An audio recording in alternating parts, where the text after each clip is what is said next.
Alors, les nouveaux phénomènes de backlash ont marqué fortement les 2 années qui viennent de s'écouler, notamment en ligne, avec les raids masculinistes, pour réduire les femmes au silence et les discréditer. Au cœur des violences sexistes et sexuelles, le cyberharcèlement, le cybersexisme, la haine misogyne auraient été, selon l'ONU, expérimentés par 73% des femmes dans le monde. À cela, il faut rajouter la pornographie, ce qui naturellement m'amène à vous, Sylvie. Vous êtes la présidente du Haut Conseil à l'égalité. En janvier, vous avez publié un rapport remarquable et essentiel sur l'état du sexisme en France, que je vous invite tous à relire, parce que c'est un rapport très important. Et il y a quelques jours, vous avez publié un rapport très attendu sur la pornocriminalité. Les constats sont accablants. 90% des dizaines de millions de contenus en ligne montrent des violences physiques et sexuelles.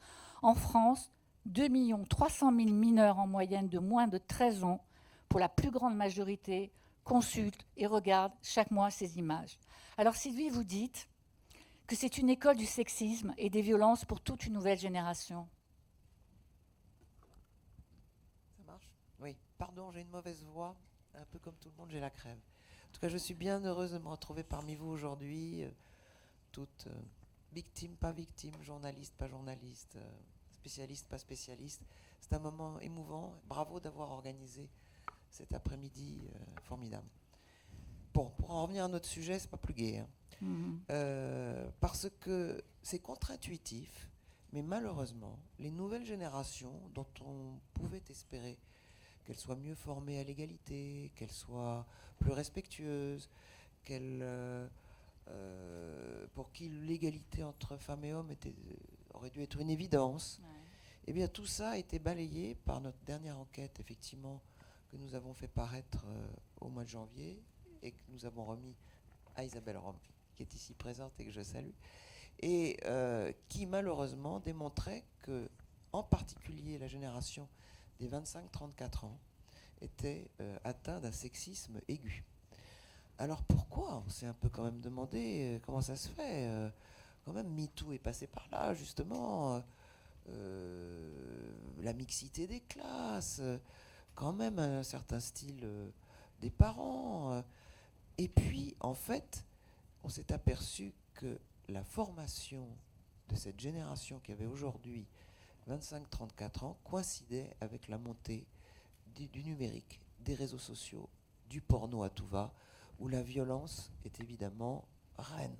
Sans aucun frein, sans aucune régulation, c'est absolument insensé. On a fait baigner pendant 20 ans des personnes qui aujourd'hui, du coup, trouvent normal que les actes sexuels soient accompagnés de violence et que leurs femmes rentrent à la maison pour s'occuper des enfants quand ils naissent plutôt que de travailler.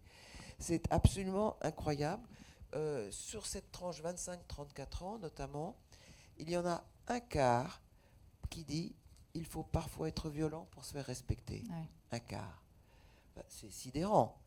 Et pour les femmes, 37% d'entre elles disent avoir subi un acte sexuel non consenti. Et les jeunes qui considèrent qu'une gifle n'est pas un acte de violence. Et ça continue comme ça. Donc ce constat très alarmant, évidemment on en a tiré les conclusions des propositions qu'on a fait au gouvernement, au Parlement, puis prendre à témoin l'opinion, comme quoi il fallait réguler évidemment Internet. Ça n'est plus possible. On a bien régulé l'audiovisuel, personne s'en plaint. Pourquoi est-ce qu'on ne régulerait pas Internet? C'était peut-être plus facile. Oui. Non, si on veut, on peut. Pour le terrorisme, on y arrive très bien. Quand on veut, on peut. Et donc, ne pas laisser ces séquences monstrueuses de violence en toute liberté et évidemment donner les cours d'éducation sexuelle à l'école qui sont promis depuis 22 ans maintenant et qu'en toute illégalité, on permet qu'ils ne se produisent pas. Gouvernement après gouvernement, on ferme les yeux, il ne se passe rien. Quelques cours ici ou là, grâce à des associations qui font le remplacement, si je peux dire, mais donc des gamins laissés à l'abandon et à l'apprentissage, l'école du crime, effectivement, dans le porno. C'est là où j'en viens, effectivement, en 2 mots, à ce deuxième rapport, qui est encore malheureusement pire que le précédent, qui nous apprend à quel point les images qu'on voit en toute liberté sont marquantes de violence, de pratiques monstrueuses. Je ne vais pas vous refaire le catalogue, mais le prolapse, le bang-bang, le gagging, enfin, toutes les horreurs.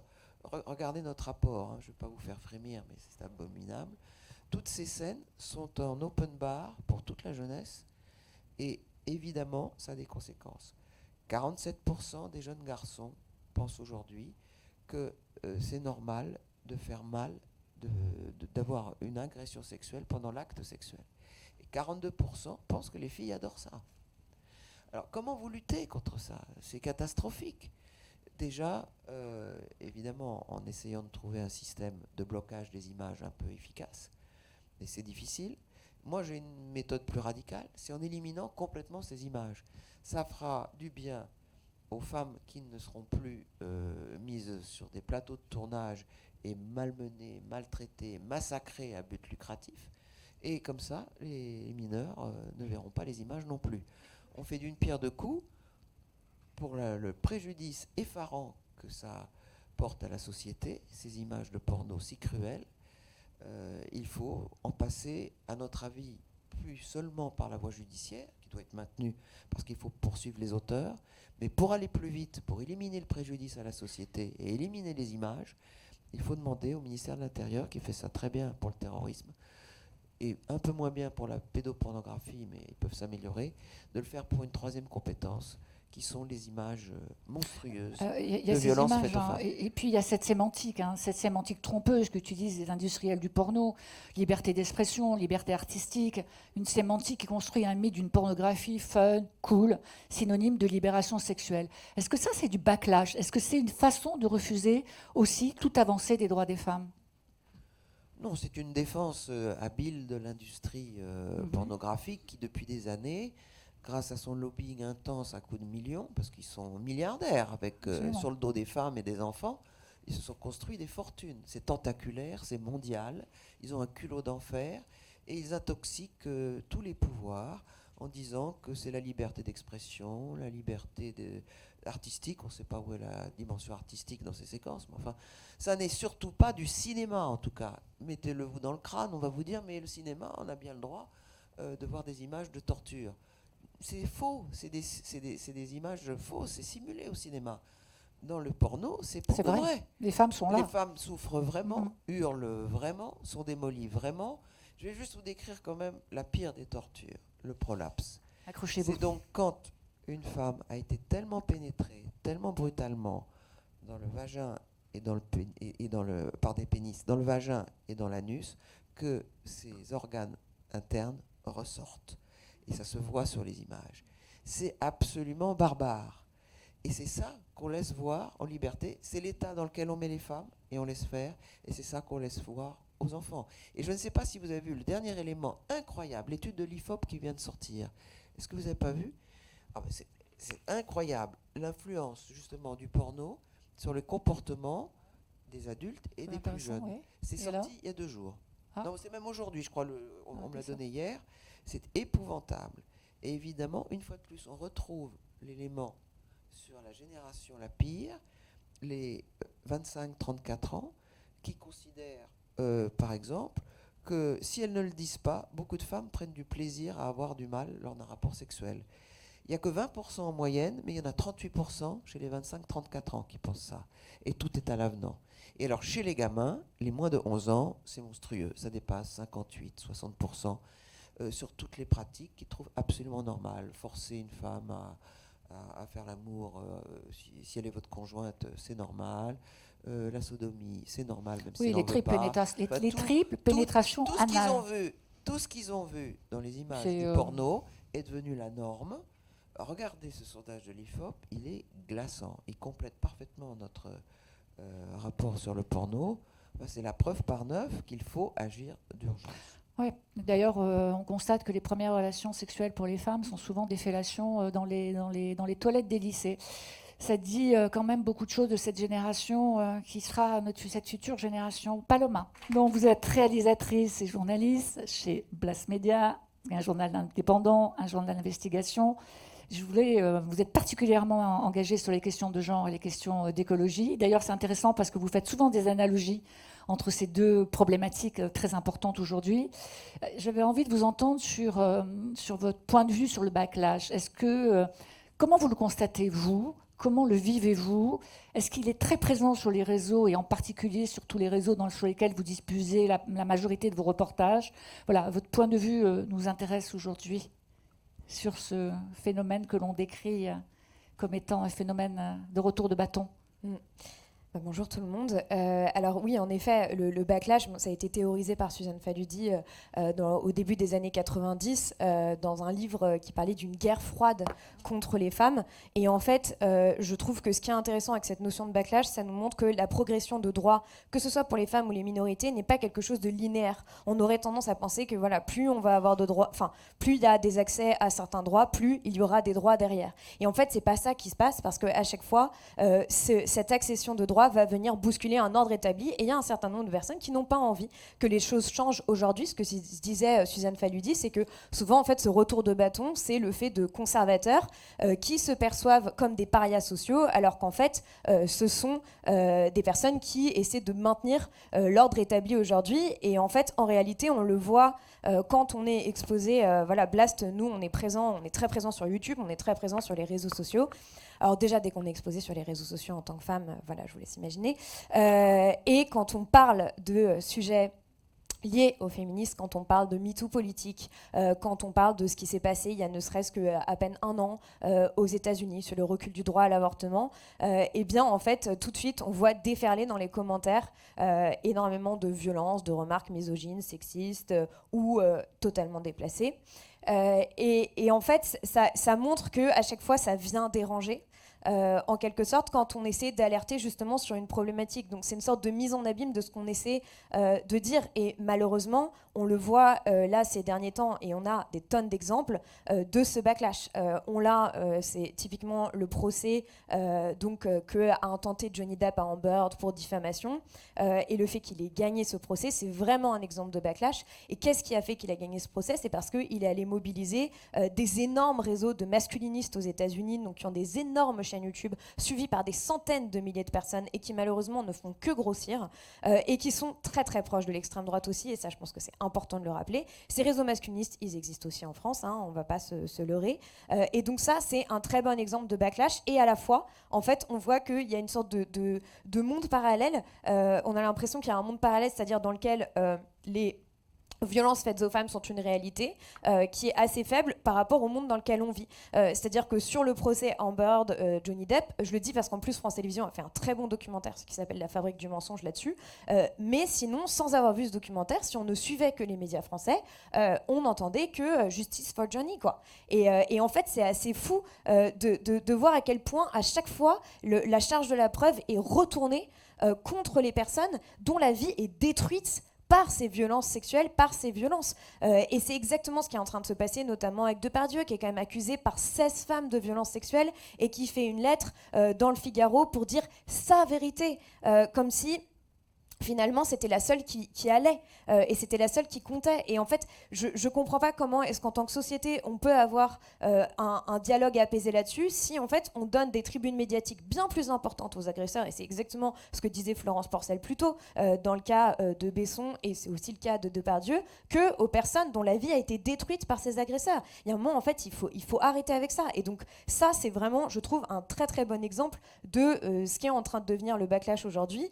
Et c'est extrêmement inquiétant, et les médias ont un rôle à jouer dans le fait de donner la parole aux victimes et d'arrêter d'être en permanence de donner des tribunes médiatiques à des agresseurs qui, je suis désolée de dire, vont quand même venir un peu faire ouin-ouin devant les caméras et qui, en général, ont très peu d'arguments devant des plaintes qui ont été... Enfin, voilà, devant quand même des affaires qui ont été enquêtées par des journalistes pendant des années et des années, des plaintes qui ont été déposées. Enfin, et donc ça continue à donner cette idée que, finalement, quand on dénonce des violences, eh bien, ça détruit des vies, ça détruit des carrières, et on ne parle jamais en fait des vies qui sont détruites depuis des années par ces violences-là. Et en plus, on voit bien aujourd'hui, et c'est le cas notamment du cinéma français, que le MeToo n'a pas vraiment commencé dans le cinéma français et que les vies ne sont pas vraiment détruites. Et le but n'est pas en plus de détruire des vies. Le but, c'est simplement qu'il y ait des conséquences à des actes qui, encore une fois, ont détruit justement des vies depuis des années. Alors, justement, à partir de MeToo, en parlant de MeToo, vous avez, chez Simone Média, après avoir constaté à de nombreuses reprises qu'une partie du lectorat masculin regrettait, je les cite, « C'est trop facile, de toute façon, sur les sujets de violences sexistes et sexuelles, vous ne donnez la parole qu'aux hommes. » Alors, vous avez lancé une enquête exclusivement réservée aux hommes de plus de 18 ans, et moins d'un homme sur deux considère aujourd'hui que le mouvement MeToo a eu un impact sur sa façon de se comporter dans ses relations affectives et sexuelles. Alors qu'est-ce que ça veut dire ? Ça veut dire que les questions féministes et d'égalité de genre qui sont de plus en plus visibles bousculent un ordre qui ne veut pas être bousculé ? Alors bonsoir, oui effectivement, Simone, on a lancé Simone en 2018, donc c'est un média qui est sur les réseaux sociaux et c'est intéressant qu'on parle beaucoup des réseaux parce qu'on est parti du principe qu'on voulait s'adresser aux jeunes femmes en allant là où elles se trouvent, et elles se trouvent aussi sur les réseaux sociaux. Donc Simone, c'est aussi une prise de parole et on prend l'espace aussi sur ces réseaux sociaux pour leur donner la parole. Et c'est 1,5 million d'ailleurs. Et c'est 1,5 million aujourd'hui d'abonnés. Et c'est vrai qu'on a une newsletter qu'on publie tous les jeudis avec une autrice qui s'appelle Chloé Thibault, et on a voulu lancer cette étude donc, qui a été faite sur un mois auprès de 1000 hommes âgés de plus de 18 ans pour leur donner la parole et aussi savoir voilà ce que eux leur poser des questions, où ils en sont eux après MeToo. C'est vrai qu'on a des chiffres qui sont extrêmement surprenants puisqu'on a 3/4 des hommes qui ont déjà pensé que l'un de leurs proches amis, collègues ou l'une de leurs connaissances avait un comportement inapproprié envers les femmes. Et on se rend compte dans cette étude que tous les chiffres témoignent pas vraiment d'une avancée en fait. Et on va se dire, nous, chez Simone, qu'on va faire une photographie. Et cette étude, on va la renouveler tous les ans pour essayer de mesurer si on a une amélioration. Cette étude, elle nous montre aussi que plus de 3/4 des hommes affirment avoir déjà été témoins d'un comportement inapproprié d'un homme envers une femme, 77%. Donc ça vient faire écho au baromètre que vous évoquiez sur cette tranche d'âge des plus jeunes, des 25-34 ans, qui finalement pensent qu'une relation... que c'est OK d'être sexiste, en fait. Donc nous, le constat qu'on en fait, c'est qu'on travaille aujourd'hui à faire évoluer les mentalités, à faire avancer, et qu'on a l'impression, 2018, qu'on a ouvert plein de portes, qu'on a donné la parole à plein de femmes, et que finalement, on a du mal quand même à faire avancer les choses. Mais est-ce que ça agit sur vos contenus, par exemple ? Est-ce que ce type d'étude va donner des directions différentes au contenu que vous publiez ? C'est le cas pour vous, et c'est peut-être le cas pour Paloma aussi. Est-ce que ça a une incidence ? Nous, ça a une incidence aussi parce qu'on fait un contenu autour de l'égalité, des droits des femmes, mais on a envie aussi de s'adresser aux hommes. On a envie de les inclure dans notre réflexion et aussi de faire un bout de chemin avec eux et en fait, de s'en faire des alliés pour essayer de faire bouger les choses. Donc oui, ça nous questionne sur comment aujourd'hui on doit trouver les bons outils, la bonne façon de communiquer avec les hommes pour les embarquer et pour surtout faire évoluer les choses. Alors vous avez fait un autre sondage qu'on a imaginé ensemble juste avant cette table ronde. On a demandé il y a quelques jours, il y a 2-3 jours, à l'ensemble de vos abonnés, connaissez-vous la notion de backlash et quel exemple de backlash vous vient en tête ? Ça vous a surpris les résultats ? Alors les résultats sont assez surprenants. La communauté de Simone, elle est sur les réseaux sociaux essentiellement. C'est une communauté qui a entre 18 et 40 ans, féminine, quand même assez... très engagée et très au fait de toutes ces questions-là. Et quand on leur pose la question, il n'y en a que 28% qui savent ce que c'est que le backlash. Donc le chiffre, on s'en est parlé, il est extrêmement surprenant. Oui, il est surprenant. Alors je pense qu'elles ne connaissent pas la notion, mais qu'en fait elles mesurent le phénomène. Parce que dans un deuxième temps, sur ce sondage qui a été fait par un système de story qui a touché 16 000 personnes, on a aussi beaucoup de réponses sur... oui, je ne sais pas ce que c'est que le backlash, mais une fois qu'on leur donne la définition, elles disent « Ah bah oui, bien sûr, je vois très bien de quoi vous parlez ». Et notamment, ce qui revient beaucoup, c'est le retour sur le droit à l'avortement aux États-Unis, le procès Amber, dont en fait, ce phénomène, elles l'identifient, même si elles n'arrivent pas à le nommer pour l'instant avec ce terme-là. C'est votre sentiment aussi, Paloma, qu'on l'identifie mais qu'on ne sait pas le verbaliser, que c'est sous-jacent mais qu'on n'a pas très envie de l'affronter? Oui, je pense que c'est exactement ça. C'est-à-dire que la plupart des personnes en fait, dans la société, les hommes comme les femmes, se rendent compte que, en fait, à chaque fois qu'un sujet commence à arriver dans le débat public et qu'il y a une accession de droit pour un certain nombre de personnes, ça va venir déranger d'autres personnes. Et on s'en parlait au téléphone avant, je pense qu'il se passe exactement la même chose sur les questions écologiques que sur les questions liées aux droits des femmes. C'est-à-dire qu'en fait, les questions liées aux enjeux de biodiversité, climat n'ont jamais été aussi présentes dans le débat public. Et d'une certaine manière, on n'a jamais autant criminalisé les militants écologistes et malheureusement, en fait, on est en train de connaître un retour du climato-scepticisme en France. Donc, on aurait à peu près 37% de Français qui sont climato-sceptiques. C'est extrêmement inquiétant. Et de l'autre côté, en fait, on n'a jamais autant parlé de questions liées aux inégalités de genre, aux droits des femmes. On n'a jamais eu autant de contenu, même de séries télé, de publicités qui quand même essaient d'être plus représentatives de la diversité de la société, en quelque sorte. Donc ça, c'est quand même plutôt une bonne chose. Je pense qu'il faut quand même parler des avancées. Et on ne peut pas non plus être que pessimiste. Mais en même temps, justement, le fait que ce soit tellement présent dans le débat public vient déranger un certain nombre de personnes. Et donc, du coup, les contradicteurs sont aussi de plus en plus présents. Et après, je pense qu'il ne faut pas non plus oublier, parce que quand on parle des réseaux sociaux, moi, je le sais parce que, par exemple, YouTube, c'est un univers très masculin. C'est à peu près 80% d'hommes sur YouTube. Donc voilà, nous, on le voit, dès qu'on fait un sujet féministe sur Blast, on a aussi, voilà, les commentaires un peu masculinistes vont être un peu, ou désagréables, vont être surreprésentés aussi d'une certaine manière. Mais je pense qu'il faut pas oublier qu'on est un peu dans une sorte de bulle de filtre, déjà chacun et chacune, donc on ne voit pas les mêmes choses. Donc il y a plein de personnes qui ne sont pas confrontées à ces retours de bâton et qui ont l'impression que la Terre entière est féministe, aime tout le monde, tout va bien, si j'exagère un peu. Et surtout, il ne faut pas oublier que ces personnes-là, en fait, se commentent énormément sur les réseaux sociaux, sont organisées pour le faire, pour faire des raids, pour aller harceler, etc.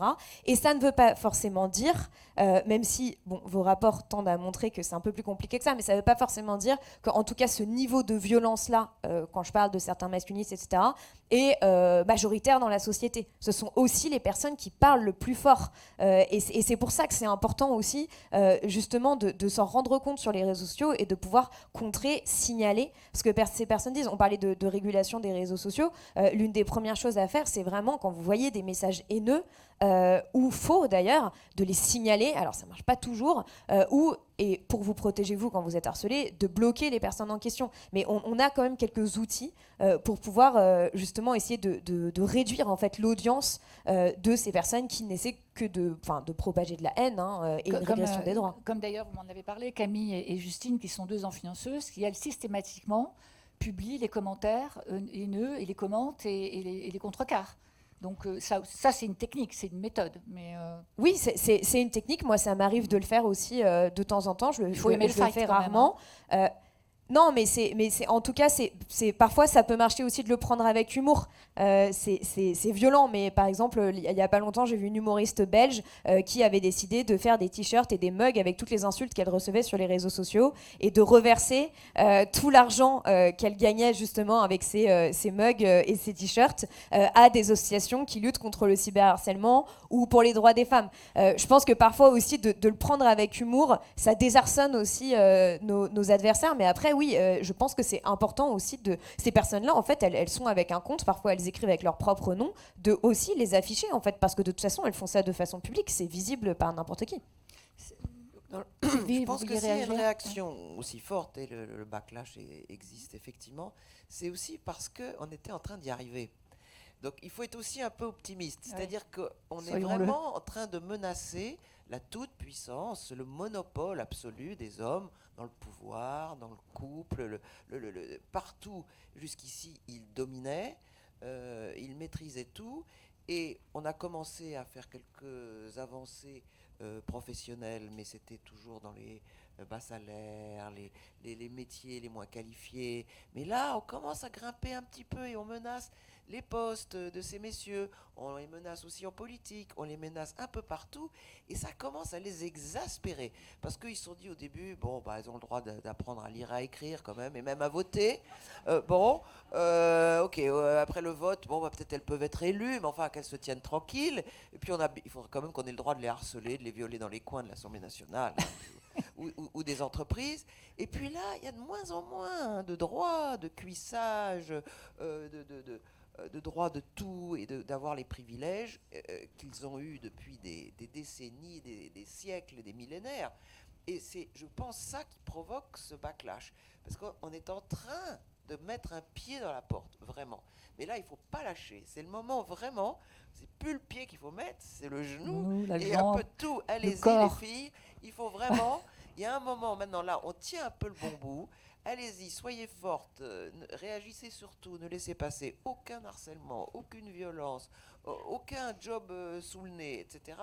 Poussez-vous, bougez-vous, parce que sinon, ça va se refermer le couvercle. Il y a un moment, là, ils tiennent une petite brèche, ils nous déstabilisent, ils commencent à faire dire à tous les hommes, oh, il y en a ras-le-bol de ces nanas. Oui, Sardou sur le plateau l'autre jour. On les aime bien, mais il ne faut pas qu'elles en fassent trop. Donc là, il faut ramener notre fraise, la garder et partager. Bon, on le fait là, sur ce plateau. C'est bien et bravo. Ah, vous vouliez dire quelque chose? Oui.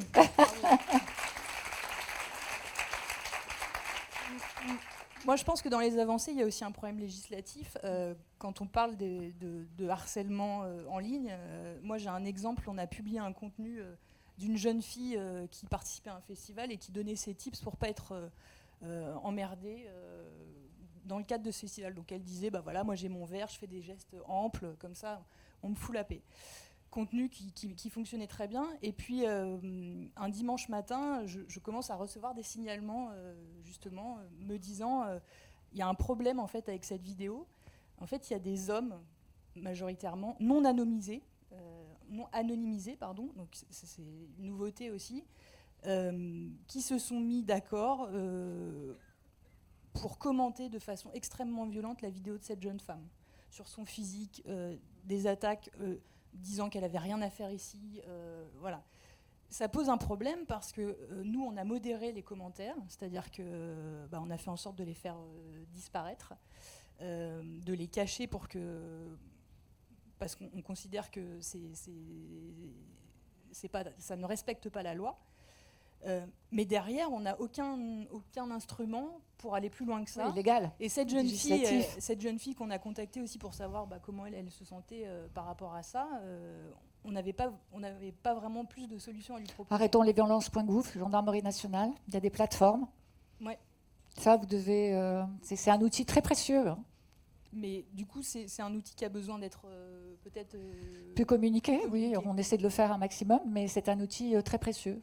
Sur le cyber, la gendarmerie est très, très, très, très au point, vraiment fondamentalement. Alors, on a mis le pied, on a mis le genou, on a mis le bras, on a mis le corps, hein, puis on est là aujourd'hui. Mais quand même, est-ce qu'on ne se pose pas aussi un peu cette question de dire, est-ce que, pour respecter peut-être plus ces spécificités générationnelles et culturelles, comment est-ce qu'on fait pour embarquer les hommes? Sylvie, vous le dites, hein, ils ont encore le pouvoir, et beaucoup. Comment est-ce qu'on fait pour les embarquer, eux, et les nouvelles générations? Ça sera ma dernière question. Qui commence? Je pense que le mieux, c'est de leur parler de leurs filles. De leurs filles. Leurs femmes, ils s'en foutent. Mais leurs filles, il y en a quand même beaucoup qui ont des filles. Et ils sont quand même drôlement fiers quand elles passent des bons examens, qu'elles ont des bons boulots et qu'elles tiennent la dragée haute à leur mec. Là, papa est content. Donc, c'est pas un titre de porno, ça pourrait l'être. Enfin, ça pourrait l'être, hein, parce que malheureusement, les titres de porno sont. Et donc, je pense que la meilleure façon de convertir des machos au féminisme, c'est de dire quel avenir vous voulez pour votre fille. Alors là, il y a quelque chose qui bouge dans la tête. Bon, assez rigolé. Non, je pense qu'il faut simplement continuer à se battre. C'est vrai qu'il y a encore un décalage tellement incroyable entre les droits que nous avons conquis, parce qu'on a quasiment tous les droits sur le plan juridique. C'est pas notre amie magistrate ministre qui me contredira. Sur le plan du droit, on a à peu près tout. Mais alors, la réalité, l'application des droits, que ce soit l'égalité des salaires, ça marche pas. L'égalité des jobs après avoir eu un bon diplôme, non, les femmes, ça disparaît. Ça passe un diplôme, mais ça te passe à la trappe. Et puis, qui s'occupe des enfants dans le couple, hein? Ça continue, la charge mentale, c'est toujours quand même les femmes qui bossent, qui sont les plus modernes, qui sont les plus féministes, finalement, elles finissent toutes par avouer que finalement, c'est quand même elles qui prennent le rendez-vous chez le pédiatre, chez le dentiste, à l'école, etc. Il y a quelques papas. Oui, moi, il y a je- quelques je papas vois qui que commencent, quelques papas mais me disent une majorité... ah non, là, je peux pas faire de réunion, je vais chercher ma fille à l'école. J'en ai quelques-uns, moi. Non, mais ça commence. Il y a Mais quelques-uns, il y en quand a. même, il y a un Il décalage. y en a. Non, il y en a là, il y en a là, il y en a Il y a là. un décalage encore Messieurs. entre l'égalité affichée et l'égalité juridique et l'égalité dans la réalité. Bien sûr. Et je pense que c'est ça que nous devons gagner, c'est la dernière... Et l'éducation. Les dernières... la L'éducation. formation, l'orientation, tout. Si c'est toujours les garçons qui font des maths et les filles qui font des lettres, il n'y a pas une chance qu'on les rattrape. Hein. Ils vont piquer tous les jobs dans le Et numérique. ça, c'est et nous, on va rester un à la gros maison. problème dans l'IA aussi. Oui, non, ça c'est donc très très important. Donc il y a encore un énorme boulot à faire. Et donc il faut que les filles se motivent. Parce que ma crainte, c'est que certaines femmes laissent tomber. Il y a aussi, je trouve, dans la plus jeune génération, un certain goût du bonheur privé, de se dire est-ce qu'il faut tellement se battre tout le temps? Est-ce qu'il faut vraiment vivre comme des mecs et la vie de dératé de certains mecs? Et j'ai peur, moi j'ai connu une vie où on se battait, les filles quand j'avais 20 ans, on se battait mais comme des folles. Je vois que celles qui ont 20 ans aujourd'hui sont pas, j'ai l'impression, uniformément aussi motivées que j'ai pu l'être, parce que le monde est très dur, que c'est très difficile et que les hommes ont sorti les griffes. Mais je leur dis, allez-y quand même. Paloma, on va lâcher ou Alors- on va se battre, hein? Alors évidemment qu'on va se battre, mais je suis pas tout à fait d'accord. Moi j'ai envie d'être un petit peu plus positive que ça. J'ai 2 petites sœurs qui ont 20 et 22 ans, donc elles ont 10 ans de moins que moi. Je vois qu'elles ont pas du tout eu la même éducation que moi en termes de culturel sur ces questions-là. C'est-à-dire que, bon, typiquement, voilà, moi je fais partie de la génération qui a grandi avec Sex and the City. Elles font partie de la génération qui ont grandi avec Sex Education. C'est quand même 2 séries télévisées qui dépeignent les relations homme-femme, homme-homme ou femme-femme, pas du tout de la même manière Et maintenant, elles ont Barbie. et qui en fait permettent de se dire qu'on peut relationner de façon très très très différente, d'avoir même une vision de ce qu'est le sexe, de ce qu'est l'amour, de ce qu'est une relation qui ne doit pas être abusive, une relation saine en fait entre 2 personnes, etc., qui n'ont rien à voir. Et donc en fait il y a des choses aujourd'hui qu'elles considèrent comme évidentes, alors que moi par exemple c'était déjà pas le cas, alors que c'était ne serait-ce qu'il y a 10 ans. Et en commençant à travailler en tant que journaliste, j'ai très vite senti qu'en tant que jeune femme, et ben en fait, je devais faire 2 fois plus mes preuves que tous les hommes qui étaient avec moi, et que je devais faire mon maximum pour être prise au sérieux, parce que je n'étais pas prise au sérieux. Maintenant, pour revenir à comment est-ce qu'on essaie d'embarquer la société, bah, évidemment, en tant que journaliste, on continue à faire de la pédagogie. Maintenant, je pense qu'il faut aussi se battre contre cette idée qui, malheureusement, revient en permanence qu'en fait, plus de droits pour les femmes égale moins de droits pour les hommes. Ça, c'est complètement stupide, en fait. Et il y a un moment... Oui, parce qu'on n'y arrivera pas sinon. Moins de place en quelque sorte, mais c'est aussi en fait une autre manière de voir les choses. C'est-à-dire que je pense que notre société aujourd'hui, donc profondément patriarcale et sexiste, rend malheureux énormément d'hommes à qui on a appris, mais en fait être un homme, c'est ne pas pleurer, c'est être hyper viril, c'est être comme ça. Et en fait, si on a envie d'être un homme différemment, on n'a pas de place pour ça. Et ça, c'est extrêmement violent. C'est extrêmement violent de plaquer en fait des espèces de stéréotypes de genre sur les hommes, les femmes. Et je pense que tout le monde en souffre en fait. Et que les masculinistes sont sûrement ceux qui en souffrent le plus. Sont sûrement ceux qui ont le plus de mal avec leur virilité, etc. Et c'est un peu la même chose avec les climato-sceptiques. Moi, je suis à peu près persuadée que c'est ceux qui ont le plus peur que notre planète brûle. Mais bon, ça c'est c'est un autre sujet. Et après, il y a une responsabilité des médias là-dedans. Je le répète, on est quand même voilà, à MeToo Média. C'est pas possible que, par exemple, quand Juliette Armanet dit qu'elle n'aime pas les lacs du Connemara, ça fasse une polémique pendant 2 semaines, que les membres de sa famille soient harcelés pour ça par des fans de Michel Sardou, et que quelques mois plus tard, Michel Sardou dise sur BFM TV « Je déteste le féminisme, je hais ce siècle ».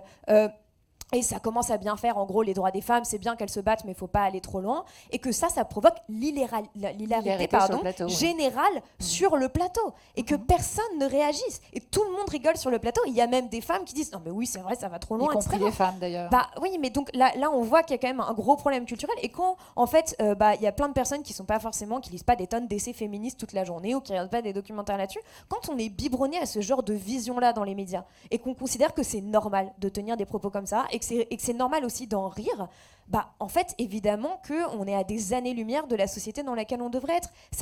Normalement, Michel Sardou, pour tenir des propos comme ça, devrait être repris par des journalistes en disant mais en fait, vous pouvez pas dire une chose pareille en 2023. Et c'est pas encore le cas. Donc moi, j'espère que ça va être de plus en plus le cas et que peut-être, en fait, aussi, on arrêtera de demander à des hommes comme Michel Sardou leur point de vue sur le féminisme parce que dans le fond, on s'en moque un peu, quoi.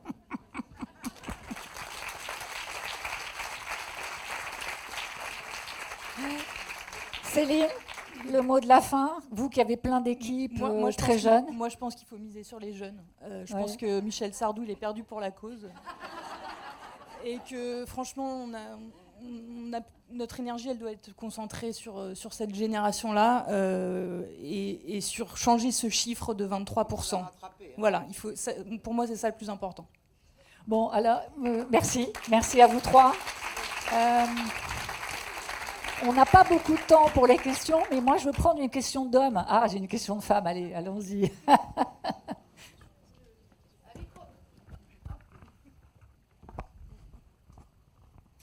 Élodie Genot, vice-présidente de MeToo Média. Bon, je vais essayer de ne pas empiéter sur le temps de parole de la question d'homme que tu voulais donner. Oui, parce que je voulais interroger. Non, alors, c'est pas une question, c'est plus un témoignage qui va dans le sens de ce que vous avez dit sur les réseaux sociaux. Parce que régulièrement, moi, j'ai des copines et des copains qui me disent mais comment tu fais pour te prendre ce seau de merde continuel sur tes comptes, ces trolls permanents, ces mascus qui te tombent dessus en permanence. Donc au début, c'est vrai que je gérais pas trop et je répondais à tout le monde. Bon, j'ai arrêté. Maintenant, je laisse passer, je regarde Sex Education pendant qu'ils sont en train de déverser leur fiel sur les réseaux. Le lendemain, une fois qu'ils ont fini leur crise, je vais tous les signaler les uns après les autres. Et il m'est déjà arrivé, et donc là je fais le pont avec ce qu'a dit Muriel, et la gendarmerie, Pharos, et la cyberplainte en ligne, ça marche hyper bien. Je me suis retrouvée en déposant une plainte en ligne 2 jours plus tard, convoquée au commissariat, avec tous les screens. En fait, le policier avait screené encore plus que ce que moi j'avais screené pour des preuves, quoi, en me disant, bon, on va pas se mentir, on va pas aller au tribunal. Vous en êtes consciente? J'ai dit, oui, j'en suis consciente, je suis un peu dans le symbole, mais je pense que si tout le monde s'y mettait, enfin, pour les gens qui ont des gros comptes mais ça rajoute encore de la charge mentale sur les personnes qui sont harcelées. Bien sûr, mais on exhorte les victimes à porter plainte. On leur dit parlez, portez plainte. Quand elles le font, elles ne sont pas écoutées. Et quand nous, on est victime de cyberharcèlement, on laisse passer et on se contente de bloquer. En plus, on connaît la puissance du blocage sur Twitter depuis qu'Elon Musk est arrivé. Autant vous dire que voilà, c'est pas trop le truc. Toujours est-il que ça marche et que je pense qu'il faut le faire. Et je vais aussi donner une autre petite recette dont je ne suis pas hyper fière. Je pratique moi aussi les raids. J'appelle mes copines féministes et mes copains féministes et je les envoie sur des tweets ou sur des contenus et je leur dis maintenant vous les signalez, quoi. Ça suffit. Il faut tous s'y mettre. Alors moi je me lève parce que je voudrais une question d'homme, ou une réaction d'homme. Allez, un homme. Un homme qui est Michel Sardou par exemple.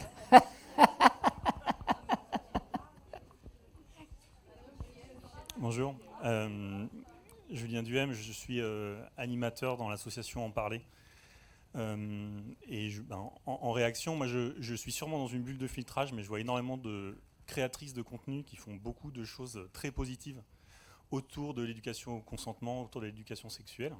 Ce que j'aimerais, c'est que les médias puissent changer les imaginaires, en fait. Quand on parle des masculinistes, peut-être qu'il y a beaucoup de jeunes hommes qui se retrouvent là-dedans. Il faut donner effectivement d'autres imaginaires, mettre ça en avant. Et peut-être que les politiques mettront les milliards nécessaires tous les ans sur la table pour lutter contre les VSS, quoi. Merci. Mesdames, je vous remercie.